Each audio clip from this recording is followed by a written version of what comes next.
അങ്ങനെ പാണ്ഡ്യയുടെ അഹങ്കാരം മാറിക്കിട്ടി. അതുപോലത്തെ ഒരു തോൽവിയാണ് മുംബൈ ഇന്ത്യൻസ് ഇന്ന് ഏറ്റുവാങ്ങിയത്. അടുപ്പിച്ച് രണ്ടാം മത്സരത്തിലാണ് ഇപ്പോൾ മുംബൈ തോറ്റിരിക്കുന്നത്. പാണ്ഡ്യ വരെ ഇപ്പോൾ ഷോക്കിലാണ്.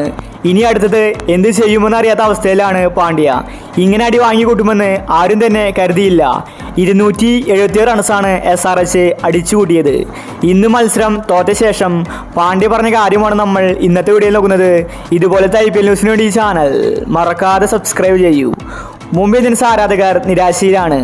അതുപോലത്തെ തോൽവി മുംബൈ ഏറ്റുവാങ്ങി. ഇന്ന് കളി തോറ്റ ശേഷം പാണ്ഡ്യ പറഞ്ഞത് ഇങ്ങനെയായിരുന്നു: എനിക്ക് ഒരുപാട് വിഷമമുണ്ട്. എനിക്ക് എന്താണ് സംഭവിച്ചതെന്ന് വ്യക്തമല്ല. ടീമിലെ താരങ്ങൾ തമ്മിൽ പരസ്പരം ഐക്യമത്യമില്ല. ഞാൻ പറഞ്ഞത് ആരും തന്നെ അനുസരിക്കുന്നില്ല.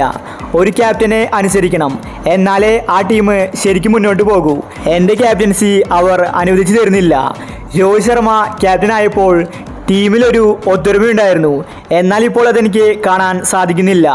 എനിക്ക് ക്യാപ്റ്റൻസി ആവശ്യമില്ല. വേണമെങ്കിൽ ഞാനിത് രോഹിത് ശർമ്മയ്ക്ക് തിരിച്ചു നൽകും. എന്നാൽ മാനേജ്മെൻറ്റ് എന്നോട് അത് ആവശ്യപ്പെടണം. ഒരു മത്സരമാകുമ്പോൾ തോൽവിയും വിജയമെല്ലാം സ്വാഭാവികമാണ്. അടുത്ത മത്സരത്തിൽ ശക്തമായിട്ട് തിരിച്ചു വരണം. അല്ലാതെ തോറ്റ മത്സരത്തിന് വേണ്ടി വിഷമിച്ചിട്ട് കാര്യമില്ല. തെറ്റുകൾ കണ്ടെത്തി പഠിക്കും. അടുത്ത മത്സരത്തിൽ തിരിച്ചു വരുമെന്ന് പാണ്ഡ്യ വ്യക്തമാക്കി. മുംബൈ ആരാധകർ നിരാശയിലാണ്. അടുപ്പിച്ച് 2 കളി തോറ്റു. പാണ്ഡ്യ ക്യാപ്റ്റനായതോടെ മുംബൈ ഇന്ത്യൻസ് കുട്ടിച്ചോറായെന്ന് തന്നെ പറയേണ്ടിയിരിക്കുന്നു. ടീമിലെ താരങ്ങൾ തമ്മിൽ പരസ്പരം തല്ലുകൂടുന്നതാണ് നമ്മൾ ഗ്രൗണ്ടിൽ കാണുന്നത്. പ്രത്യേകിച്ച് പാണ്ഡ്യ, ബുംറ, രോഹിത് തുടങ്ങിയ താരങ്ങൾ.